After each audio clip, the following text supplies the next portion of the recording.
Hi, everyone. I'm Deborah Kan, founder of Being Patient. I'm excited to announce today that we're launching a new series, Being Patient Perspectives, where we're going to hear inspirational stories from people who are living or impacted by dementia. So joining us, I'm excited, is our first guest. His name is Jeff Borghoff. He's joining us from New Jersey. Jeff's story is that he was diagnosed a couple of years ago with early onset Alzheimer's while taking care of his own father who had dementia. Jeff, thanks so much for joining us. Oh, it's my pleasure, Deborah. Thank you for having me. So, I think all of us who have been impacted, I mean, as you know, my mom has Alzheimer's disease. You can't but help think that this may be your own fate as well. Once you see a loved one living with this disease. So let's just start with the beginning for you. I mean, I can't even imagine how that must have felt for you to actually receive a diagnosis when you were living with your dad who had dementia. Yes, I think dementia in its various forms, including Alzheimer's, is a disease that when you're not in it, or it's not part of your family or the nucleus of your family, there's not a lot of information for you to draw from. So myself, like many others, when my father was diagnosed with dementia, I really didn't know what it was, and so I began to slowly learn what the disease was. Dementia being an umbrella term for various forms of symptoms that we all know of.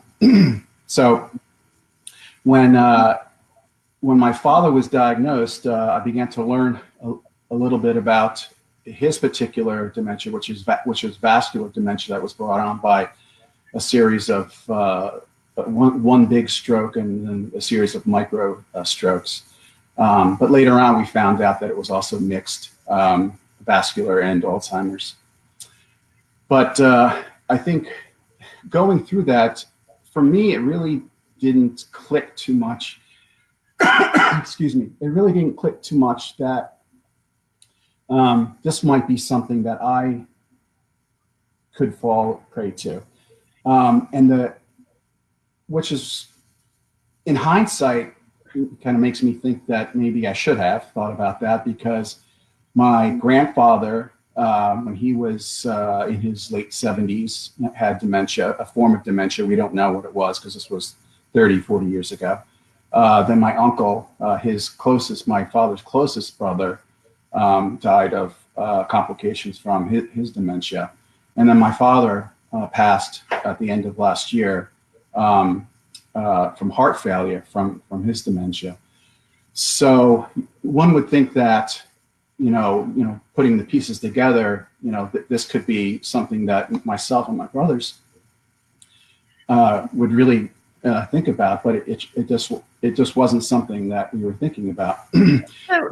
So, Jeff, tell me a little bit about how you found out. I mean, it would suggest, because you have such a prevalence in your family of Alzheimer's, that you could possibly have a genetic link, but as you said, you weren't expecting it. So what triggered you to go to the doctor and even receive a diagnosis in the first place? So the first thing is that my father is the youngest of 9, and only my father, his father, and his brother closest to him had any form of dementia. The others just passed of natural causes. So, it wasn't one of those things that we're thinking, okay, there's a genetic component here. For me, what got me to a neurologist was actually the fact that I was beginning to struggle with cognitive and memory issues in my work, and the type of work I was doing, which was it was a very complicated type of work, software development. I was actually the technical lead on various enterprise projects, and I was finding that my recall and my cognition, multitasking was just really beginning to tank. So what did that look like exactly at work? So, were you forgetting things, parts of projects, or how did that manifest? I was forgetting things, like what somebody had said. I was interpreting things incorrectly. I was having difficulty juggling multiple tasks at the same time, which I used to be fantastic at, years ago. And so it really was, I was really beginning to struggle. And the way that it was manifesting itself to me was, okay, so I'm approaching 50, or I'm 51 years old now. And here I got a bunch of guys working in my team or with me who are just out of college, with computer science degrees. And, they're grabbing this up a lot quicker than I am. And I said, well, maybe I'm just getting older. And I said, but honestly, that wasn't it. It wasn't. I was trying to blame it on something other than the obvious, which was I was beginning to show symptoms of Alzheimer's. So at that point, I was beginning to get very stressed out and very anxious about it, and it began to manifest itself physically. And the way that it began to manifest it was that my face began to twitch. I was getting this almost like a nervous twitch in my face. And then shortly after that, I began to get my face began to droop. So they thought I was having you had a stroke almost? Like when you say droop, was it one side? What it was one side. Yeah, so they were thinking maybe Bell's palsy, or maybe I was having a stroke or something like that. So I got to the doctor, and I went, and the first neurologist diagnosed me with epilepsy. So I was on epileptic medicine for months, and then that wasn't helping. And then I went to another another medical center, and they said it wasn't epilepsy. They didn't know what it was. Honestly, I think I went to 4 or 5 different medical hospitals. The issue is that each one of them was trying to help me and trying to diagnose me in their specialty, right? So one person was trying to diagnose me in a movement issue because I was twitching a lot. So he was looking at it from a movement specialist. Another person was looking at it from a epileptic specialist, and so on and so forth. Until finally, my wife and I said, we got to go to a doctor who can really tell us what's going on. And so we ended up. Go ahead. No, I was wondering at that time, were you cognizant? Were you saying, oh, something's wrong with my memory? Because we hear about this a lot, this misdiagnosis, especially when you're in your early 50s. Most people aren't thinking, oh, it's Alzheimer's, right? That's for 80-something-year-olds. So sure. So who put the 2 and 2 together? I think in my particular situation, it wasn't so much my memory. Memory is short-term memory is the thing that most people kind of associate with Alzheimer's dementia, because it usually, from what I've learned, it usually affects the hippocampus first, and then that's where your short-term memories is stored or processed, and so what happens is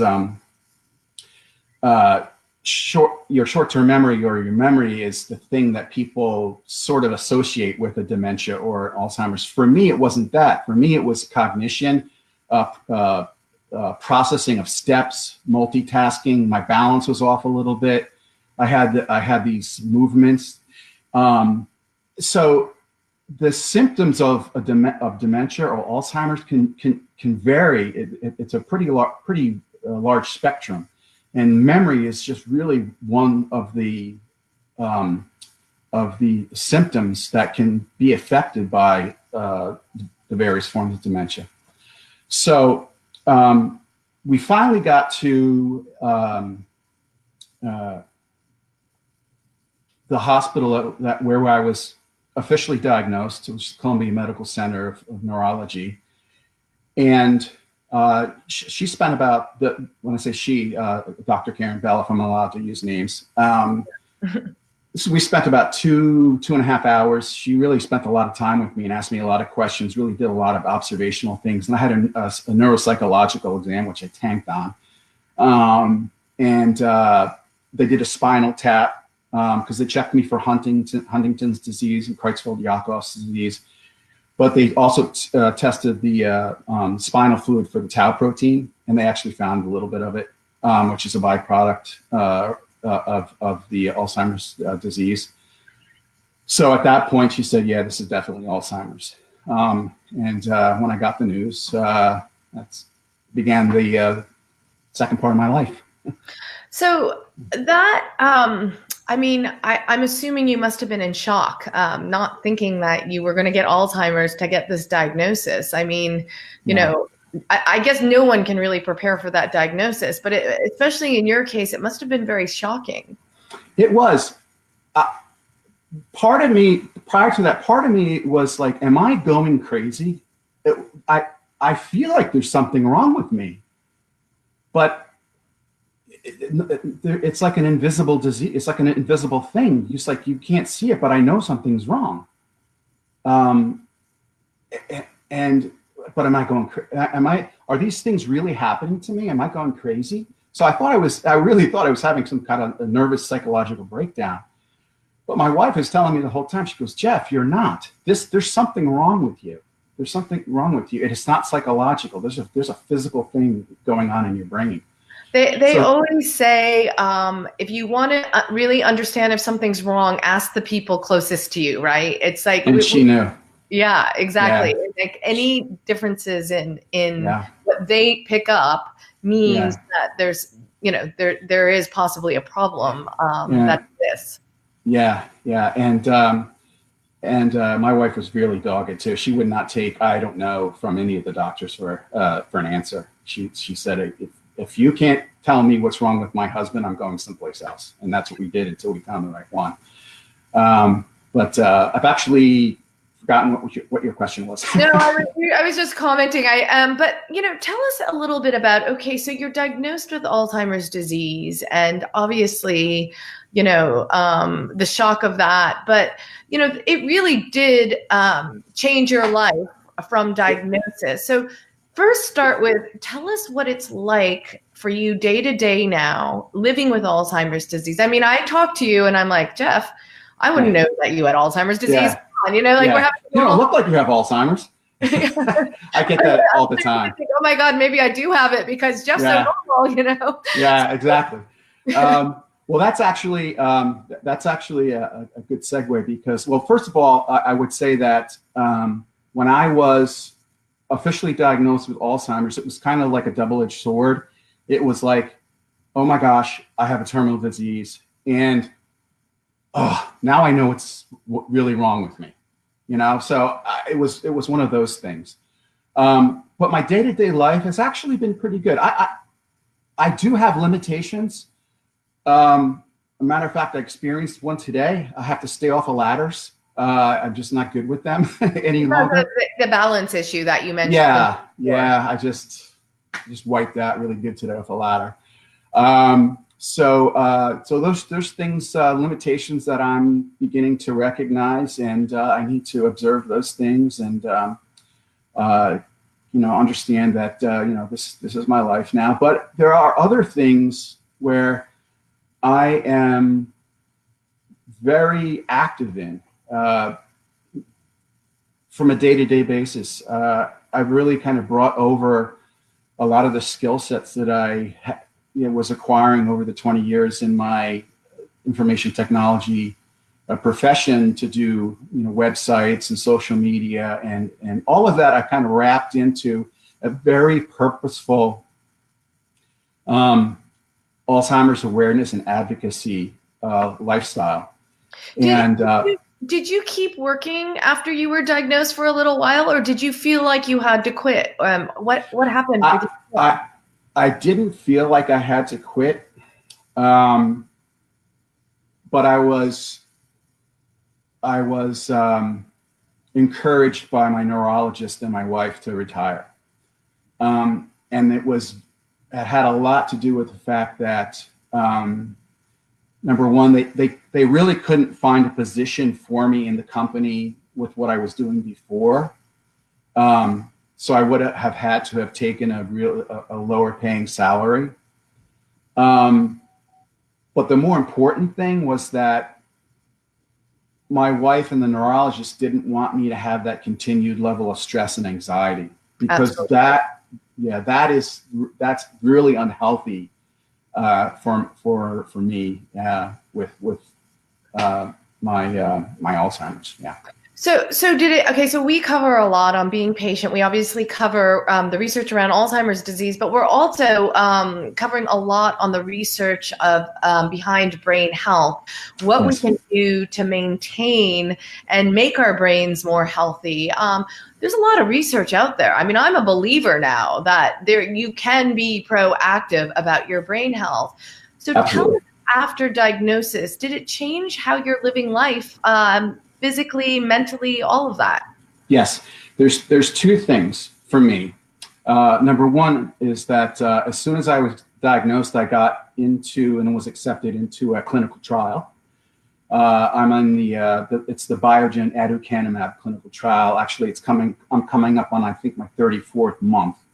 I'm in the open label. So far it's a very successful. There's good results for the clinical trial itself.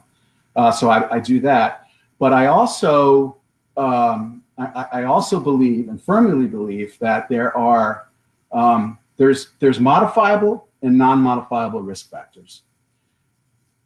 Non-modifiable risk factors, a couple of them could be your genetics, things like that, right? Have you gotten a genetic test, Jeff? Do you know if you were predisposed to Alzheimer's? The clinical trial I'm on knows, but because I'm in the clinical trial, I'm not supposed to have that information. Okay. It's just part of it's the ethics and efficacy of the clinical trial. As for modifiable risk factors, there's just really a lot of things that you can do, and I try to do those things every day. We call it exercise your brain, and when you exercise your heart, cardiovascularly, you're exercising your brain. So all of those things that we know that we're supposed to do to exercise our heart, for a healthy heart, those are the things that we know that we should be doing for our brain as well. And it comes down to, 20 to 30 minutes of cardiovascular exercise a day, eating like a Mediterranean style diet, stay away from sugars and sodas and things like that. I mean, you look up the Mediterranean diet, you've probably heard of it and you're probably aware of it. And I try to stick to that. Every once in a while, I'll have a peanut butter and jelly sandwich though. That's okay. We're allowed to cheat once in a while. Yeah. We have some comments and questions coming in. One of the things that someone is asking is that, they're curious if there's anything you think doctors can do to improve how they diagnose someone with dementia. And, as we talked about, often people as young as you with a diagnosis don't get a diagnosis unless there's a partner who is insistent that there's something wrong, or, you get several other diagnoses before you actually realize it's dementia. So from your perspective, what is it that doctors can do better that they're not doing now? Well, the first thing I would say is that I heard more often than not was, we're not going to test you for Alzheimer's because you're too young. Now we know that that's, not true anymore. And it hasn't been so in a long time. The first person to ever be diagnosed with Alzheimer's was 51 years old, a younger-onset Alzheimer's person. It's really surprising to me that in our society, our culture now, that we still have to go down that year and a half of diagnoses to try to figure out if it's Alzheimer's or not. I think the biggest thing that's going to change in our country, and it's going to have to happen through legislation, federal and state legislation, Most recently, there was actually, I think it was right before the first of the year, was the bold Alzheimer's Act was passed, and that's a piece of legislation that is going to really build centers of excellence and create education centers for physicians across the board to better prepare their staff, their offices, clinicians, residents, et cetera, right across the board for how to work with people who have dementia, younger onset Alzheimer's, and how to better diagnose right across the board. So a lot of times, unfortunately, things don't change unless they're made a law. But the bold Alzheimer's Act is one that it's definitely going to do that. Okay, and we have another question from a viewer saying, you mentioned you had brothers. Have they been tested since your diagnosis? Fascinating to explore the link between pure genetics versus environment, lifestyle, and experience. You know, my brothers have not been tested. My mom did get a genetic test from one of the online sites, the online DNA sites, and she does not have the genetic precursors. So I'm always thinking about whether or not it was environmental, because my father and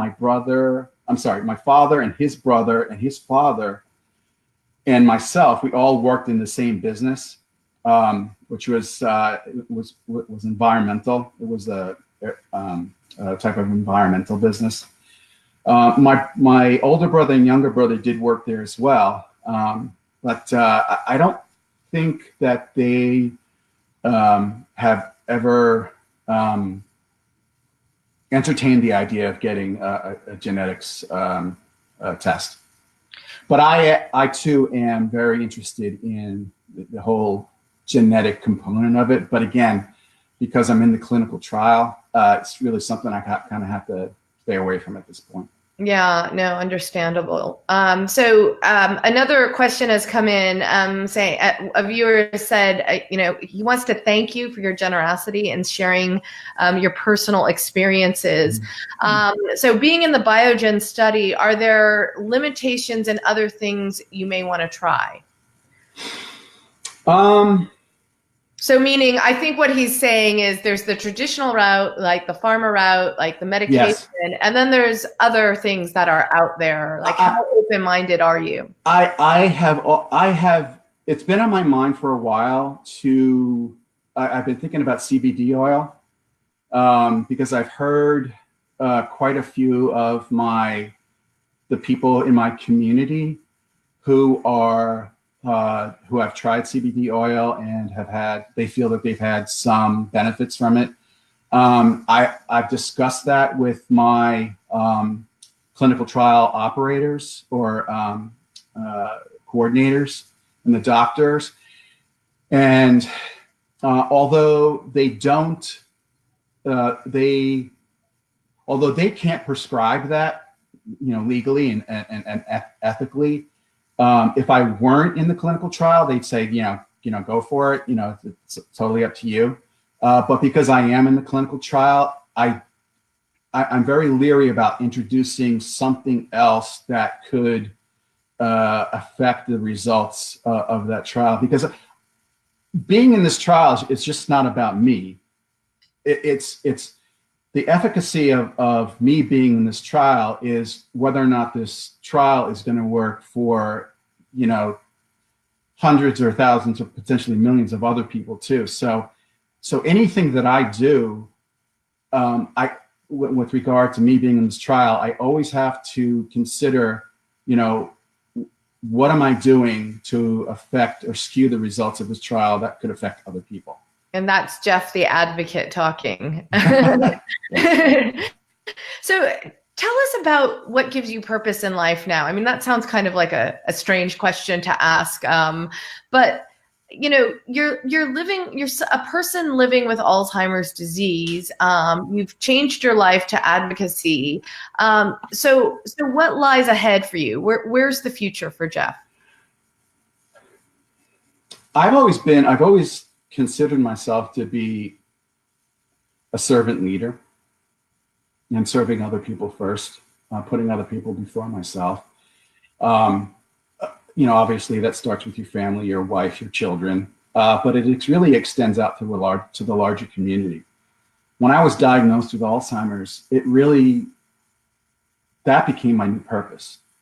My new purpose wasn't,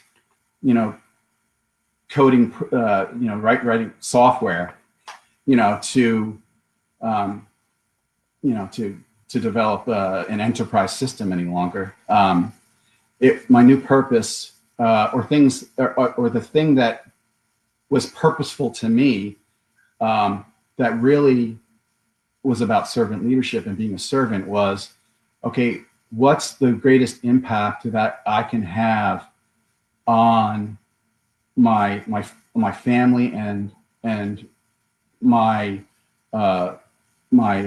micro and macro community, and the way that I do that is by serving in an awareness and advocacy role and helping other people that are living with this disease. Once a month, I run a memory cafe where we host it, and we have people come in who are living with Alzheimer's or various forms of dementia, and we come in and we don't call it a support group. It's a place, it's a time that we can get together and kind of leave the disease at the door, talk about it if we want to, but we do things like this weekend we're having a memory cafe and we're doing painting.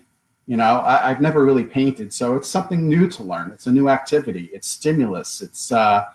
It'll fire up some new neurons that I didn't know were there, and hopefully help some other people.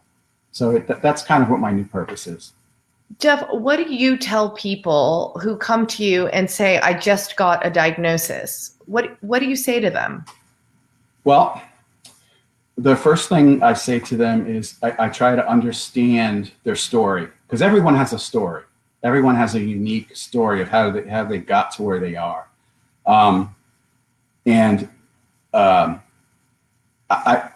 The first thing I do is I listen. Tell me all about what's going on. How do you feel? What are you struggling with? And then I try to encourage them to not listen to the things like get your affairs in order.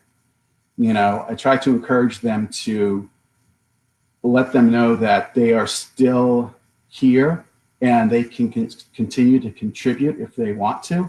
There are things or activities that you can do if you're able. There are organizations out there that will help you.